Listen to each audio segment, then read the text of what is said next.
Hello and welcome to Iain Dale All Talk. This is normally just a podcast. Today we are filming it for the first time, and it's a podcast where we try and get to know people in the media and in politics a little bit better. I like talking to people who've had an interesting career in one way or another. Well, today we're going to talk to Peter Riddell. Now, you will all know him he was on the Financial Times, on the Times. He chaired the Institute for Government and the Hansard Society. So lots to talk about. We're both political geeks, so we ought to have a good little chat, I think, Peter. Now, where should we start? Let's start. How did you first get into journalism, and why did you want to be a journalist? I first got into journalism at the end of my university career, and I wrote I hadn't done much undergraduate journalism at all. I wrote 3 cheeky letters. I wrote one to The Economist, and I got a rejection from the then managing editor. Roll on a few decades, and my wife became managing editor of The Economist, and she said the letter was far too polite. I wrote to the Times, who said, get a bit more experience, young man, and I spent the second half of my career there.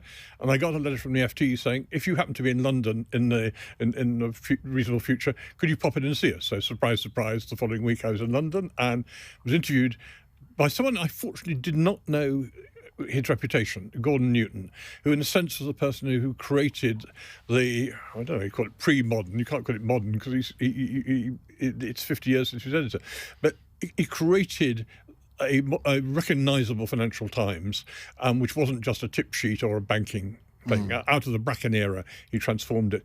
And he was very terse, and he was quite aggressive. So he asked me a question like, do you read the paper every day? And I said, no, I only read it a few days a week. Plus point for me. And he carried on like that. And then he pressed his intercom and said to the then managing editor, oh, we'll have him. And I was startled. And then the salary was an NUJ minimum, National Union Journalist minimum.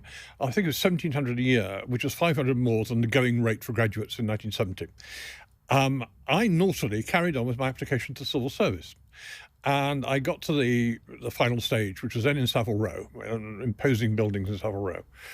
And I was interviewed, and the main interview at the final stage, first question to me was, if you're offered a job by Fleet Street Paper and by us, which would you take? Did they know? But no, that was the thing. And I thought, expletive deleted. And so I actually gave, I thought, a semi-honest answer, given I'd already accepted a job with the FT, which is I'd probably take the job with journalism. And the second question was equally penetrating. The questioner was one John Hunt, later Lord Hunt of Tamworth, Cabinet Secretary. Roll on, 15 years or more, I was opposite him at a dinner party, and I reminded him of this, because obviously he'd forgotten, why the hell should he remember that? Yeah. And he said, do you make the right choice? And I said, well, you read the FT, you could tell. But it was one of those kind of weird things in political life and the media life. You recurrently meet people. And that's how I got to journalism. But that was a real sliding doors moment, wasn't it? Because, yeah. Had you taken the opposite path, you could have been Sir John Hunt 15 years later, or 20 or 25. And I'd have been retired for a long time. Yes. The lucky thing is, here am I in my early 70s, and I'm still busy. And a lot of my contemporaries, and if I'd gone into civil service, I'd been retired a long time ago. And so I've been lucky, because I like doing things. I'm rather like you. I can never see you retiring yet. Sometimes too many things. One of the things that I've always liked about you is that you just love politics. Yeah. You have a respect for politics, I think, which a lot of people in modern day journalism, I don't think, do. You wrote a book about sort of in defence of politics, which I had the pleasure of publishing many years ago. Do you think things have changed in journalism in the way that journalists view politics and politicians? They've changed in both healthy and unhealthy ways. When I first got involved as a full-time political journalist, I had been economics correspondent of the FT in the late 70s. So I did the IMF crisis, all the dramas with Dennis Healy and all that. When I was 12. When you were 12, yes. And that was, to do that in my late 20s was a fantastic thing to do. Absolutely. Far too young. And I got to know Healy, which was an incredible experience. But then I became the FT's political editor at the age of 33. And I was lucky in a way, because I was always fascinated, partly because I did a couple of years of history at university. I was always fascinated by power and politics, and I saw the Harold Wilson speak and others speak, and I also met people like Harold Macmillan and so on. And so I was all very interested in the dynamics of politics. At that stage, I think, remember, political journalism was a pretty small world. It was way before 24-hour news, internet. Tim Berners-Lee hadn't had his great thoughts. So one was talking about, well, in 82, 83, Channel 4 came along. So before then, there were 3 TV channels, pretty limited number of radio channels, dominated by the newspaper political editors, which I was fortunate to run. So it was a closed world, which meant you had fantastic access. But it was quite a hierarchical one. I mean, I was regarded as a kind of young whippersnapper, along with my good friend Jim Naughtie, who went from the Scotsman to the Guardian, and we're great friends, but he was of that generation. So we were a very different generation, and it enabled you to get to know people pretty well. Now, the downside of it was that it was too close, that things were covered up or accepted and so on. And I think that the things broke open, really. I think 24-hour news was a key thing. I mean, some people focus on the challenge to the lobby system by the Indian and the Guardian. That was more a reflection of changes. It was much more significant was, say, 24-hour news, that you had a camera outside for Millbank and along the gardens and all that all the time. That was the real change. And I saw that during my time of covering Margaret Thatcher. So breaking it open was a good thing. The trouble was it's led more, I think, because of the internet and because of Twitter and so on, to a kind of a constant pressure on politicians, which makes them defensive. And the rise of the SPAD was always playing a defensive game on behalf of their master, or an aggressive game, discrediting other people, means that there's much less trust. I mean, all the things you wrote about in your book last year, all those phenomena where we can't get on, and mutual respect. And I think that has broken down. There was a degree of mutual respect. And obviously, we shouldn't romanticise it. There were enormous political arguments. But there wasn't a sense of narrowly coming out for advantage or playing it clever on Twitter or whatever. What's your family background and education? Because I always think that plays quite a big part in how a particularly political journalist develops over the years. Yeah, I was in kind of impoverished political class, professional class, and not political at all. My father had served in the RAF during the war and had a fantastic, I mean, I think it's the high point of his life, really. He met my mother in the RAF. He was lucky enough to be at Stanmore and during the Battle of Britain. He was an intelligence officer. I mean, he was a lawyer. He was a solicitor by training, who had been born in Rotherham. At some point, I always used to make with William Hague. So, you know, he's not the only person from Rotherham, even though my accent's rather different from his. And but then moved because of my grandfather's health to Torquay, where, in fact, I was born. He was a lawyer, was in the RAF, but he got TB, and in the 1950s, before it was kind of temporarily eradicated for several days. So his practice collapsed. So we weren't at all well off.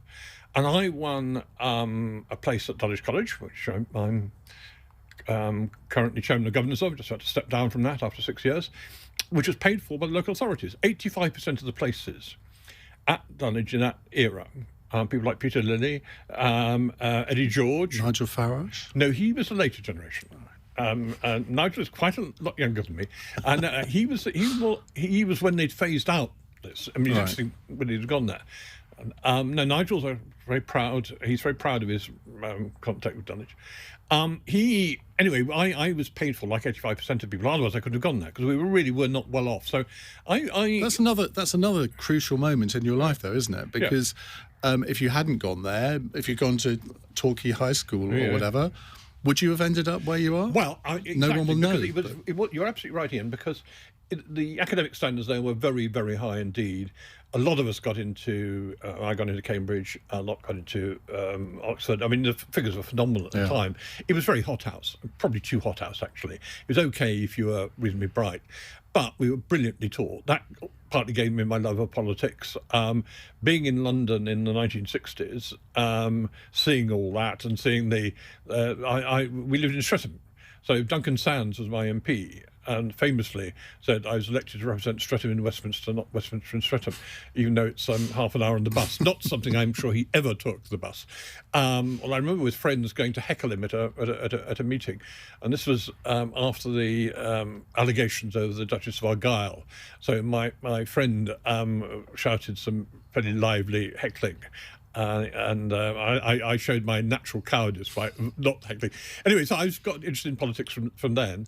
And at university, I kind of veered all over the political thing, but from starting off as a kind of progressive Tory to being moderate Labour, and then really realising that politics probably wasn't for me, because I didn't feel strong enough. So you actually did think about politics at one point? I thought about it, yeah. Okay. But this, I'm talking about when I was at university. Yeah. And I did think about it, but then I concluded I didn't have the degree of absolute commitment. I mean, a lot of my contemporaries, there was a whole...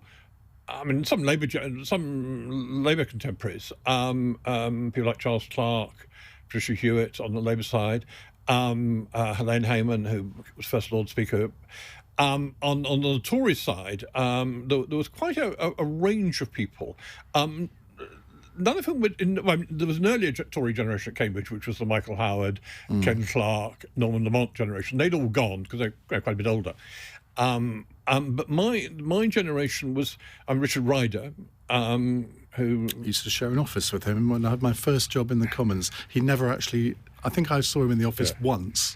He had a reputation at university of being a hellraiser. Really? Yeah, I know, exactly. Everyone says that. I mean, that's astonishing. I know. People change dramatically. One person who hasn't changed is one David Mellor.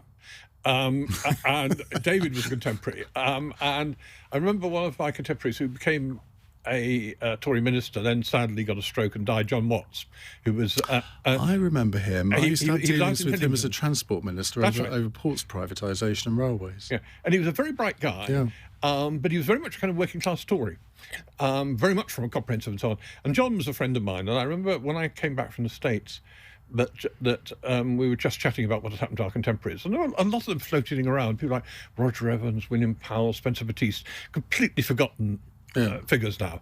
Apart from people like me. Yeah, but I mean... I remember them. But they were all kind of contemporary, so there's no one... anyway, I remember John saying, we were talking about how people had changed, and we said how much Richard Ryder had changed, and then said David Mellor, no, David hasn't changed. You see, when you said about being in London in the 1960s, I was trying to imagine what Peter Riddell was like in London in the 1960s. Well, did you take full advantage of the opportunities offered to you, Peter? That's what I'm asking. The answer is no. Damn. My wife reminds me of this constantly, that I'm someone who didn't really live through the 60s. The 60s didn't really happen for me at all. I've never smoked nicotine, but I also certainly never smoked anything else either. And so that whole era, I was rather prim. Some people say I still am. I mean, looking back on that, though, do you have any regrets about that? Because I think there are... I remember... I mean, I obviously wasn't in London in the 1960s, but there were times I remember when I went to live in Germany in the 1980s, and all the things I could have got up to, but actually didn't. I know why, because my father had died when I was 15, 16. We weren't well off. All the psychological pressures of that. Yeah. That's the reason. I mean, I know exactly why. I'd got into Cambridge. I did reasonably well there, and I got onto the FT when I was 21, 22. So, I had a lot of obvious success, but it was very much driven to... I couldn't fall back on anything. I had nothing to fall back on. I had to succeed, so to speak. And I quite enjoyed it in a rather conventional way. But I was a very conventional person. I still am. But I mean, I do, yes, when I look back on the films, and my hair was a bit... I mean, looking at photos, my hair was a bit longer than it is now. Everyone's was. I've seen younger photos of you, Ian. Yeah, I know. I used to have a wonderful head of hair. Absolutely, absolutely. And so, but you're right. You do look back on it and think, well, I missed out on that. And I've never been a great pop music person. And also, I've never wanted... I don't regret having missed out on drugs or anything like that.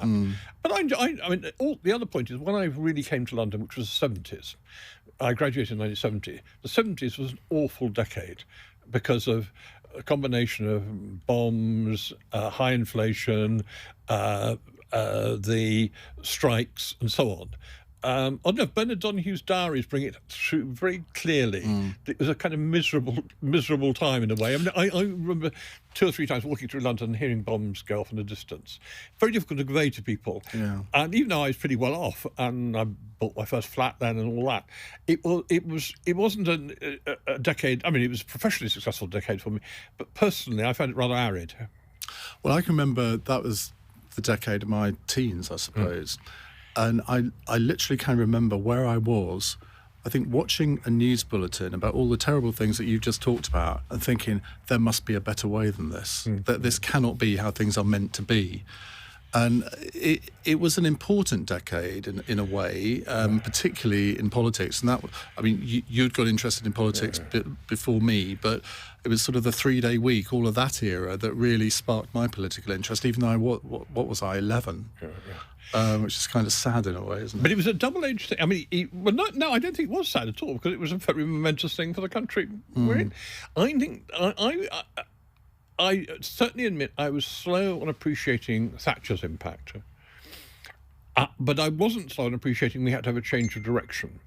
And certainly, for example, what Geoffrey Howe and Nigel Lawson were trying to do on economic policy, which of course had its forerunner in what some of the stuff Denis Healey was doing, even though he disavowed it later. In practice, the shift away from post-war economic policy, the Keynesianism, was really occurring in the second half of the 70s. It clearly couldn't go on. But Thatcher herself, I'm sorry Charles Moore's biography is so good, is realising, couldn't quite believe in her initially. I quite quickly realised what an extraordinary person she was. I mean, she's very interesting as a journalist, because got close. I mean, she got close to some editors, but the kind of working journalists like me, she never particularly got close to. I mean, I knew the other people. I mean, say Geoffrey Howe, Nigel Lawson, to some extent Norman Tebbit, Cecil Parkinson certainly. I got to know much better, because with her there was always a distance. But she was one of the most remarkable people in my journalistic career. I mean, without any question, seeing her operate under pressure, the Falklands, with Reagan, with Gorbachev, and so on, absolutely extraordinary times. So you were at the FT from when till when? 70 to 91. So I did a series of. I worked on the city side. My first boss was a man who wore a bowler hat, and had objected to the Tories when they introduced capital gains tax in 1961-62. He was a very traditional figure. And then I was property correspondent during the property boom of the early 70s, which was ridiculously young. But I learnt an enormous amount from various people, including a very shy man who developed a warehousing along the M4 called David Young, who subsequently surfaced and was less shy about publicity, as I reminded him later on, Lord Young of Graffham. And of course, he's got a book coming out in June, his diary of the 87 election. We should explain for younger listeners that he was, Margaret Thatcher brought him in. He'd been chairman of the Manpower Services Commission, hadn't he? And she brought him in as a businessman, which very rarely works in politics, but it kind of did with him. And he was co-chairman of the Conservative Party in the 87 election with Norman Tebbit, and they did not hit it off at all. So he's going to be sitting in that seat in June. Right. So I'm rather looking forward to that. David was dead prestigious. I covered all that. Then I became economics correspondent, which was the real job which made me for 5.5 years, covering the crises of the late 70s. And that was a wonderful, wonderful job. And then political editor in 81, and I carried on doing politics for most of my career, apart from time in the States at the end of the 80s, early 90s. Because it is quite important as a young journalist to have different beats, isn't it? Yeah. Because I think nowadays often people start in politics and end in politics. But I remember in my short-lived written journalistic career, I went into Lloyd's List as an insurance correspondent, knew nothing about insurance, cared even less. But it was the most brilliant thing that could have happened, because I found out I could write about things that I didn't know about. And I imagine you found that as well with some of the areas that you were covering. Very much so. Having been a financial journalist, and particularly, say, doing property or something, was an immense advantage and then doing the economy. Because the economy was so dominant during the 80s anyway. It was a big, big advantage. One, because I knew the people in the Treasury and so on, and also the relevant ministers. I got to know them very well. And also being on the FT. I remember I used to get phone calls in the mid-late 70s from a very eager young city spokesman who desperate to plant stories He recently resurfaced with rather a lot of long hair as an aged rock star, one Tony Blair. But it was an enormous advantage having done the City Beat earlier on and so on. And that was a great thing. And I think the moving around, you're absolutely right, Ian. I mean, I tried to persuade one very successful political journalist, go to the States, go and spend 3 or 4 years there. And a few papers do it. The Times and the FT have done a bit that, moving people to and from. You gain an awful lot from. I mean, I wish I'd had a gift for language, which I don't have at all.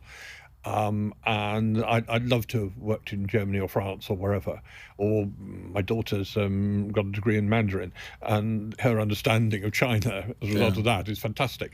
But I just wish I'd done a greater variety of things. In fact, I travelled an awful lot with Thatcher and then the elder Bush when I was in the States. Oh no, you must have some stories about Thatcher travels. Julia Langdon has.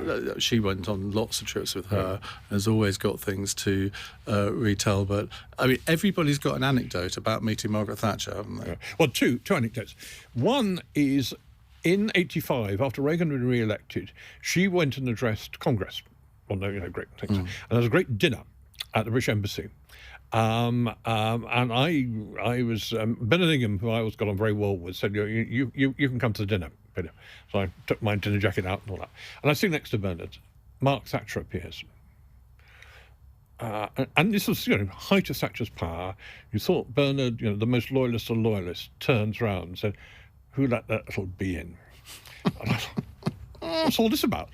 Of course, one subsequently discovered this is the height of the controversy over Oman and various other things. I mean, Bernard was not alone in thinking she was too indulgent towards him.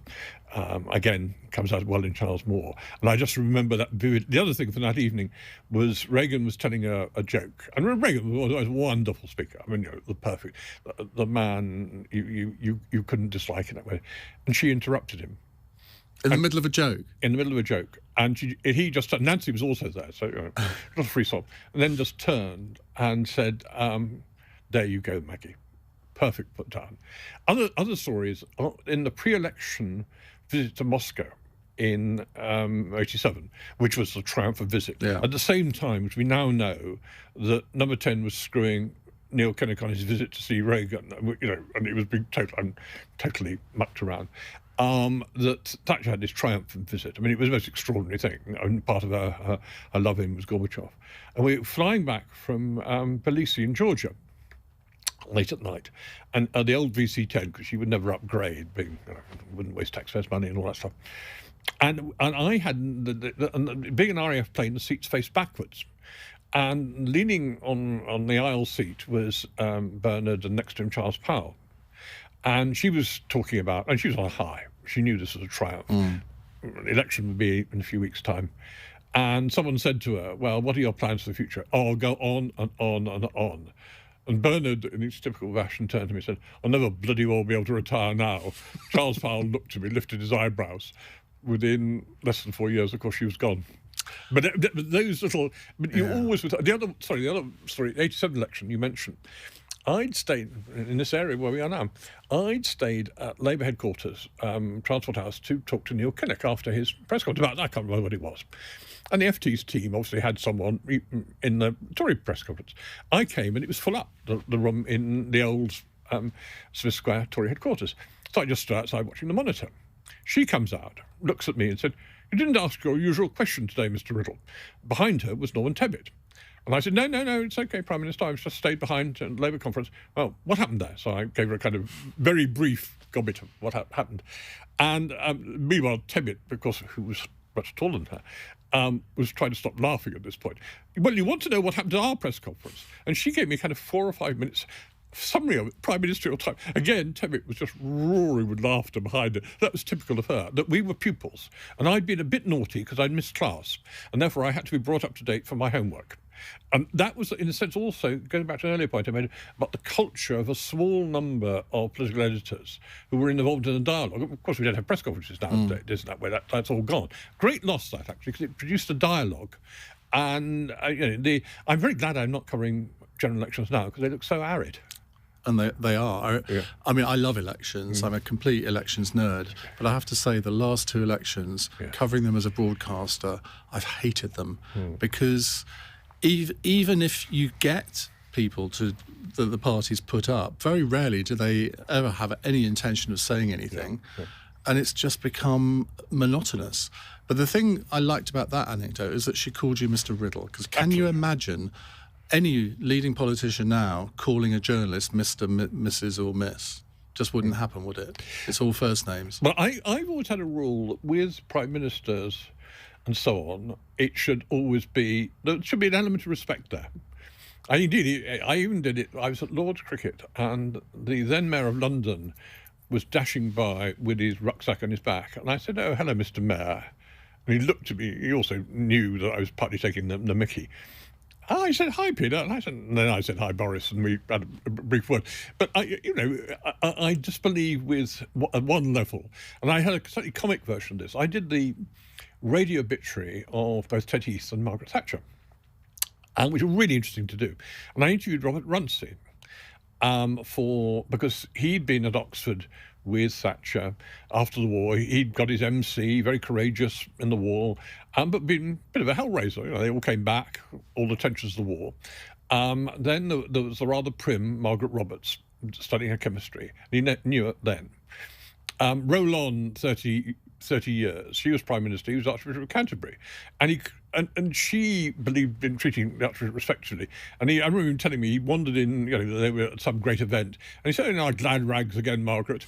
But anyway, the point of this anecdote was we got on very well. We talked. Whenever I bumped into him, I'd say, round Parliament, I'd say, "Your Grace." He said, "Oh, don't be silly, Peter. Call me Robert." And I couldn't do that with an Archbishop. That is an interesting one, isn't it? And I think it is partly generational, although I remember doing a long interview with Theresa May, and I mean, I'd known her for years, and I would normally have called her Theresa, but in the interview, it was Prime Minister. Yeah.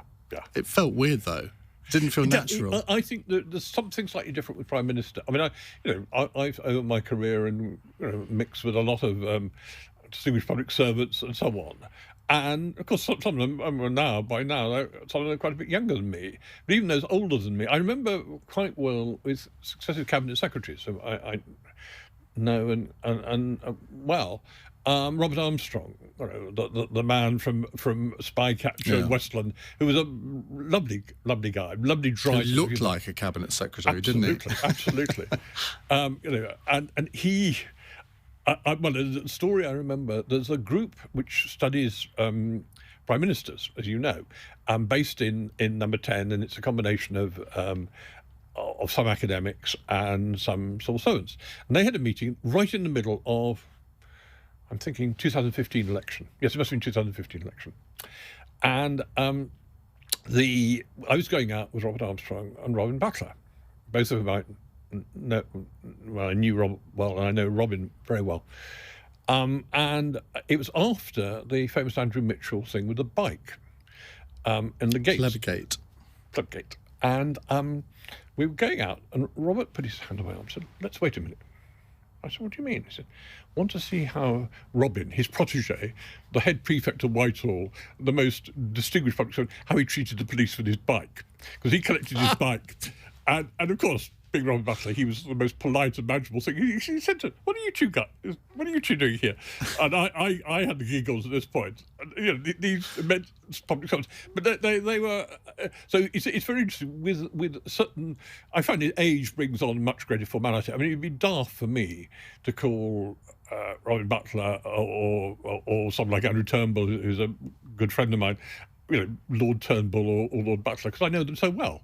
Yeah, and I've got to know them well over several decades. But also when you're interviewing people, I mean, a lot of the politicians that I interview, or some of them, have been either are or were good friends. Yeah. And that sometimes can be a challenge, because I've obviously come into this from the other side.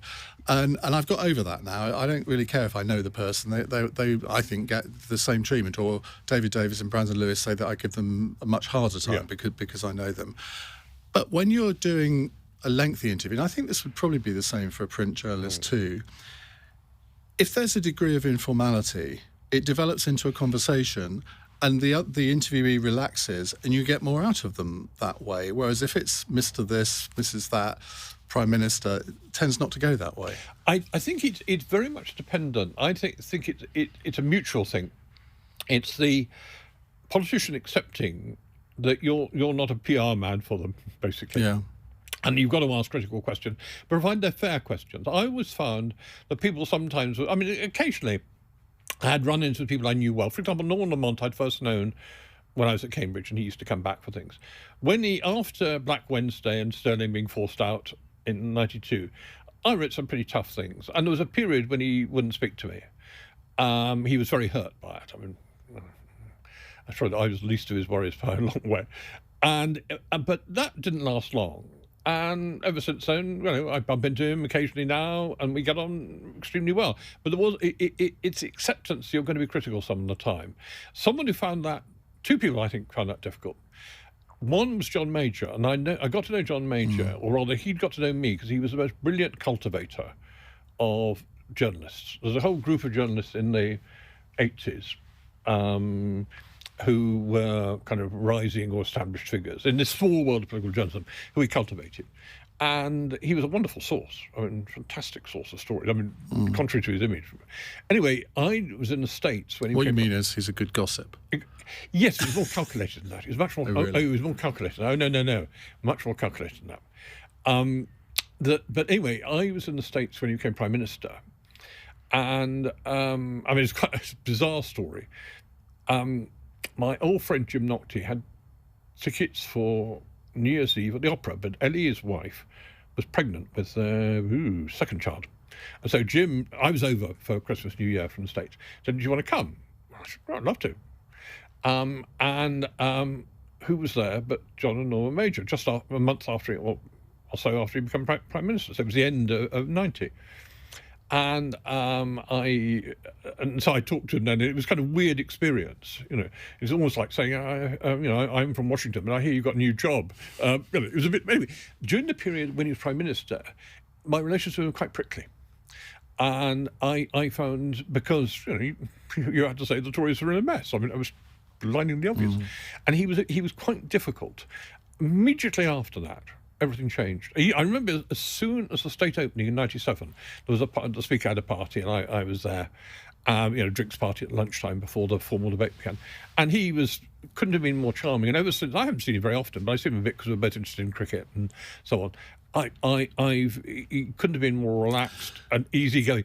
The other person who is of course Gordon Brown, who sadly, for all his good intentions, could never relax, and therefore. But when he did, he was charm personified. Yeah. I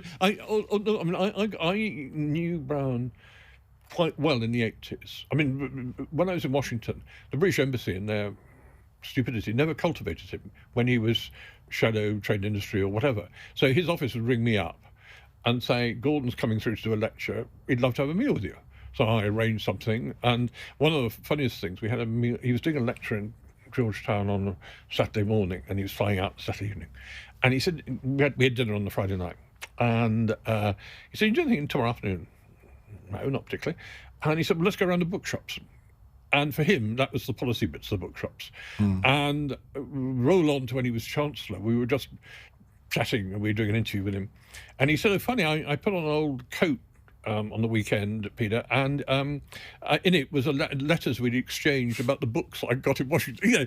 That was Gordon at his best, but he didn't have the cynicism which Blair had. Blair's relationship was much more cynical in a way. But he was much more relaxed. I found Blair. I used to see Blair quite a lot when he was Prime Minister, and he was. You knew you were being used, but he was very good at it. Gordon was always tense. Yeah. Let's talk a bit about America, because you talked a couple of times about covering American politics. Were you offered the job, or did you actually sort of keep pestering to say, let me do this? I didn't pester, actually. I would have done if it had. Now, I was offered it earlier than I expected.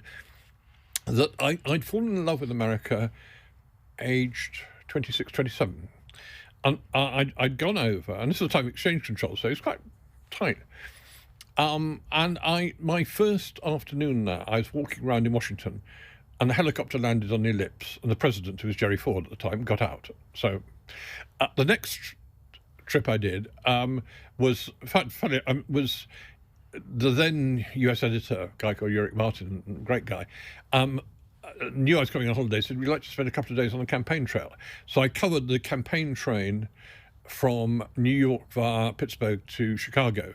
So that was Jimmy Carter the first day, Fritz Wander, who sadly recently died, and Rosalind Carter.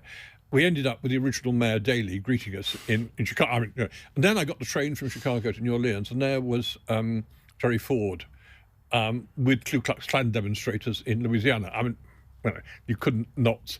And I went back for all the campaigns, and I saw Reagan in action, and who, I say, brilliant campaigner, and so on and so forth. So I'd fallen in love with American politics then. What happened was, after the 87 election, there'd been a bit of a shift around in the FT. A guy called John Lloyd, wonderful journalist. He was due to go to Washington, but for some reason, I can't remember what it was now, couldn't do it. So I was long enough not put in immediately, because they had a good, very good man who should have been there longer, actually, because he did a perfectly good job. And they said, we want you to go in 18 months' time, which is a ridiculously long time. So this was June 87, after the election. They want you to go at the end of 88. So but go over some of the election in 88, which I did. I went to conventions and all that stuff. Heard one of the worst speeches ever made at a convention by the governor of Arkansas, one Bill Clinton.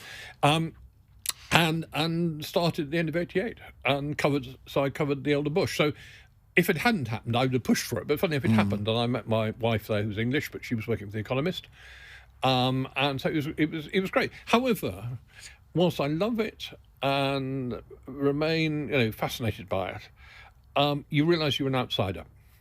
Some British journalists stay hooked on it. A number of friends of mine stay and become part of it. Often they marry American wives and so on and develop families there. But I realised the FT had big advantages because we were printed there and so on. You were still an outsider. And so compared with the access I had back here, and even though I had good access, it wasn't at the same. Yeah. Have you been back to Washington recently? I haven't been back for a lot of years. Don't. It's totally different. I mean, my American experience actually is not that dissimilar to yours, but sort of 10 years. I first went to Washington in 87, was it 88?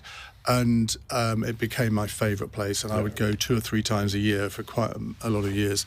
But you go back now, none of the things that we used to enjoy are there anymore, or they've closed down, or they've just become different. It's a shell of a city compared to what... I mean, it sounds like being an old git saying, of course, it's much better in my day. But it's actually quite sad. No, we keep saying that, we were put off during the because I said my wife was there. She was there for longer than I was, because she was she was administrator of the Economist Washington bureau, not a journalist, an administrator, and she was there, and we had a bit of a transatlantic romance for some time, and so we both got ties there, but during the Trump era, neither of us particularly wanted to go back, but then COVID hit, so we probably will the next year or two. But I take your point on that. I mean, it's not. We had about 2 or 3 years ago, we went to Chicago because my wife was doing the marathon there. She does a lot of running, as you can naturally gather. There's a natural affinity in that respect.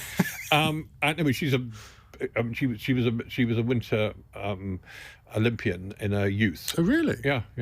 She did Finding lose, all sorts of things in this interview. Yeah, exactly.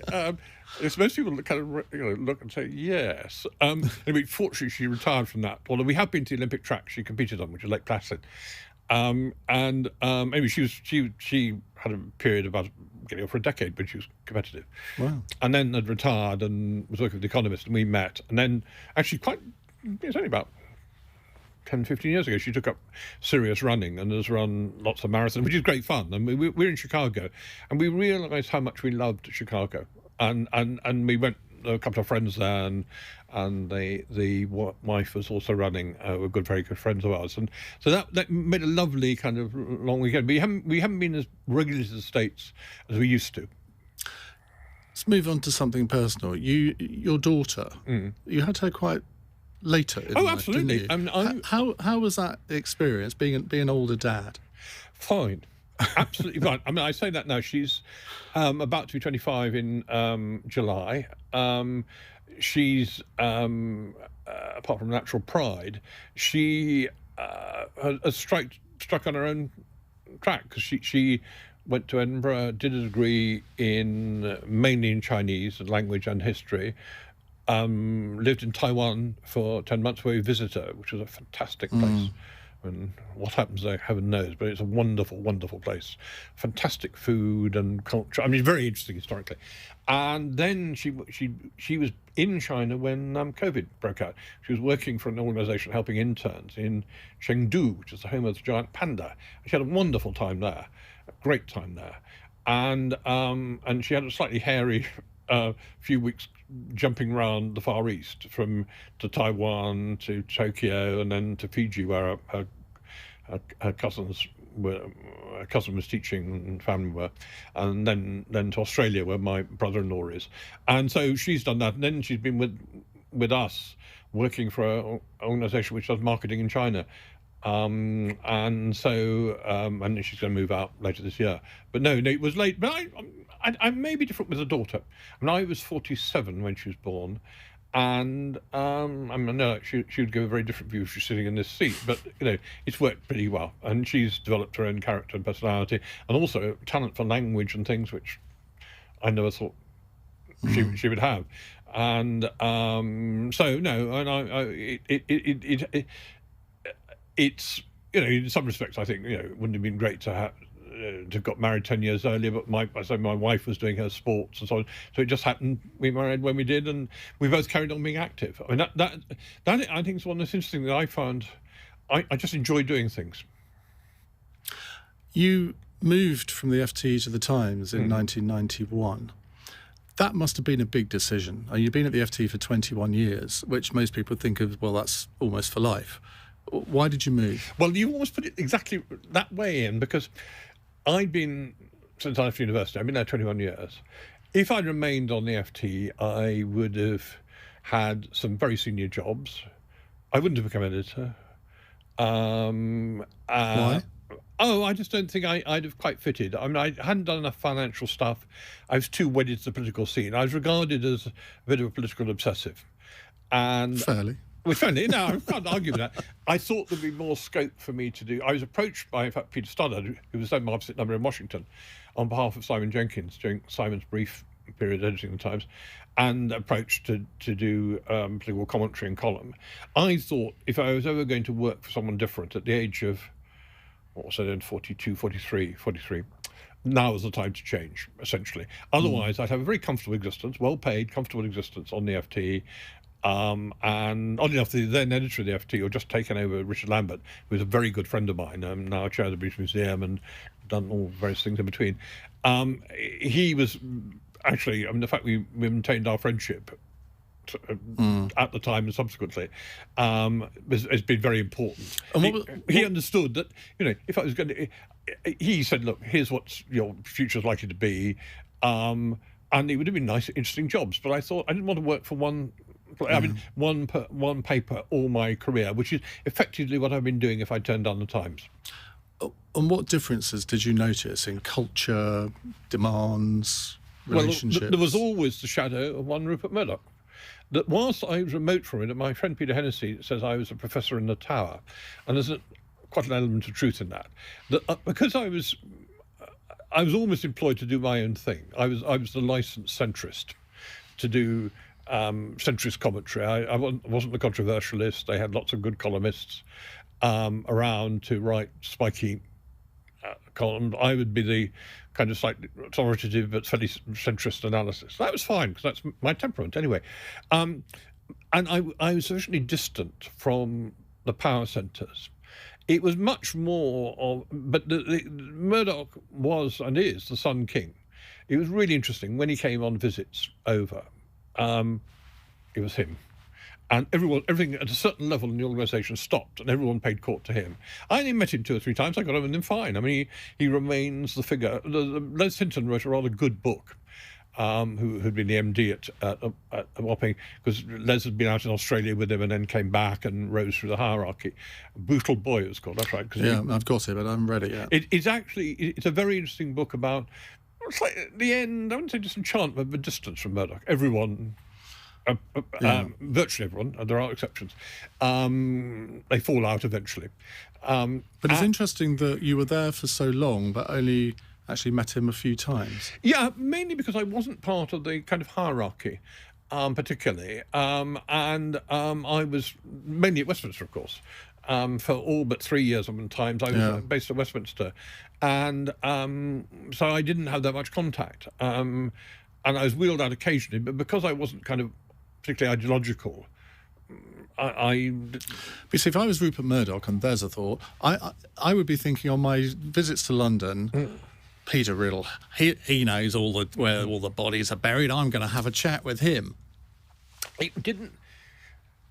I partly remember there were several titles, so it was something like Trevor Kavanagh was the person Trevor was the person who'd be brought in to see him, or the head of our news operation, Phil Webster, who was the news opposite number to me as commentator. It was more them than me. I think it's probably regarded as a bit straight-laced and prim for... But how hands-on was he with the Times? Because the reputation is always very hands-on, but I've always doubted that. It was two main things, which of course are crucial things in a newspaper: appointment of editors and dismissal of editors. They were there at his pleasure. Yeah. He looked after them afterwards on the whole. They all went off and got good jobs, but that was that. And money. The price cutting. Remember, there was an enormous price cutting campaigns during the 90s. Well, that was Murdoch. He was not involved in day-to-day things or anything like that. I didn't see any sign of that whatsoever, and nor anything like that at all. And indeed, I was left pretty free. And what about when decisions were made about which party the paper would support at elections? Would he get involved in that, or was that left to the editor? Largely left to the editor. But after discussion, I'm largely left to the editor. I mean, when under Robert Thompson, now the big honcho in the States, when Robert was editor and the paper backed Blair in 2001, 2005, that would have been discussed. But also the Tories weren't in any shape at the time as it was. I mean, it was following power, which what Murdoch does, and I always felt that the politicians were too much in awe of him. They were too. They went too far when basically he'd be following his own calculations. Fair enough, he's a businessman. In the Blair years, I remember at the time everyone thought, well, the Times is basically in Blair's pocket. You had Tom Baldwin, basically a creature of Alastair Campbell. Maybe I'm exaggerating to make a point. Phil Webster always seemed to get the stories from Number 10. Did you feel that at the time, that maybe there was a little bit too much closeness? I think there probably was too much closeness. But however, the Tories weren't in any fit state to... I mean, it was more a reflection of where power lay. The other thing, which is what Alastair Campbell and Peter Mandelson and Tony Blair, they were very expert at placing the story, giving the interview. We'd have our 6-monthly interview with Blair, and Phil and I, and... You don't say no to that. No, absolutely. And also it was a generational thing. I mean, I'd known Brown and Blair through... John Smith said to me, and Jim Nochley and I were having dinner with John Smith, typically says a lot about the three of us at the time, late at night in Soho after a division, and we were in 83, must have been 83, 84, probably 83, and saying, OK, who should we look at in the new Labour intake? It was Gordon Brown and Tony Blair, of course, in that order, very crucially. And I got to know them very well then. So, in a sense, that was a follow-on from that. I mean, it was a long time of knowing them. I think you're probably right. The Times was slightly uncritical, but there wasn't much else around. And it reached its kind of crisis point over the Iraq War and the various things that happened then, and so on. And that produced a lot of tension, within the paper. Yeah. I mean, you mentioned some of the people. Well, there was a lot of tension during that period. There was also Michael Ashcroft's book about what happened, and one or two things like that, which I had a hand in. In fact, I'll tell you a little story about that. I don't know if I've ever told you this. We should explain that Michael Ashcroft and the Times had a, shall we say, a rather bitter dispute, and he wrote his version of events, and he wanted to call it Dirty Politics. And I was running Politicos at the time, and I'd never met him before, and I got a message from his PA to say, Michael Ashcroft would like to see you. Could you come and report at our office in Cowley Street at this time on this date? How strange. So I duly went down, and he came in. He said, I've written a book. I want you to read it now. And I basically was locked in his office for a couple of hours reading this book. And he said, we haven't got a final title yet either. So I read it, and that was actually rather good, I thought. So he came down, and I said, well, you've called it Dirty Politics. That's okay as a title. What about calling it Dirty Politics, Dirty Times? And he said, you and I are going to get on very well. Yeah, that's quite an experience. But that was all a kind of very fraught period, which I found pretty tough, because that wasn't and when things develop into feuds, it becomes quite difficult, particularly if you're doing the type of political journalism I had. And so, but I found the Times, I mean, gradually I got squeezed really from, I suppose, 05 onwards, partly a matter of age. I was then in my late 50s, getting on to 60. New editors appeared, James Harding appeared. Obviously, I'm being squeezed as well, Peter. I know the feeling. No outlets. But also, now I'm again to get interested in other things. I became chairman of the Hansard Society. I developed one or two other interests. I was writing books for you. And I found, I thought, get out in time. And the Institute of Government was being set up. And I'd funnily enough written the first piece on it, because I vaguely knew David Sainsbury, who was the chairman and the funder. And I wrote something, and I bumped into the master of Nudge, David Halpin, at a party, who was his research director. I was going to be the setting up research. And I said, how's your institute going? And he said, oh, we're looking for part-time research fellows. And I said, what about me? And that was one of the best meetings I ever had. And and James Harding indicated that he didn't really want my commentaries in perpetuity. So I moved to part-time on the Times and part-time in the Institute for Government. And I left after the 2010 election. Again, something fantastic. On my last day on the Times, which was the end of June, I was clearing my desk. I had a phone call from the late Jeremy Hayward, who was then in Downing Street, saying, we're setting up an inquiry into detainees and rendition. Would you like to serve on it? And I was vaguely aware of it all. And I said, I haven't got any time to think about it. He said, no, I want an answer now, which was very Jeremy. I got appointed that. And it was a fantastic 18 months. And it was part-time. It was a couple of days a week. Yeah. So I combined that with the Institute for Government. And, here was I going around the intelligence agencies, seeing top-secret things. I never know how I was vetted or what I was. And the thing collapsed for all kinds of reasons, legal reasons. But as an 18 months, boy, it was really interesting. And then the directorship of the IFG came up. And because the inquiry was collapsing, I threw my hat in the ring for that. And so I had 4.5 years of that. And that was great. And then you became the Commissioner for Public Appointments? Commissioner for Public Appointments. Which sounds terribly grand. and I think everyone must think, oh, he's the guy that decides who gets all the honours. But it's not quite like that, is it? No, it is not like Otherwise, that. I'd have one. Of course you would, Ian. I know, it's nothing to do with honours. Well, I was on one of the honours committees, but that's a different story. My time at the IFG was coming to an end. I accepted that it was a very demanding job running it. And I've been talking to people in Whitehall, and this role came up. What I do is a regulator. I don't appoint anyone. What I make sure of, or try and do, is that the thousands of appointments made by ministers to arm's length public bodies and things like the prison visitors, independent monitoring boards, parole boards, local hospital boards, and so on, are made in accordance with the code. And sometimes that results in battles with various ministers, which I've had a few of recently. And so I don't appoint anyone, but I do regulate it. I have a tiny team of 2 people, and I've just been extended until the end of September. My term was due to run out at the end of April, but the government is not yet ready to announce my successor. And they asked me in mid-March, when I do a bit longer. I said, I believe that regulators should have fixed term, shouldn't be there forever, but you have to have a commissioner, because I don't have a deputy, and I'm a commissioner without a commission. It's just me and my 2 advisors. And so I said I'll do it over the summer, but then I'm off.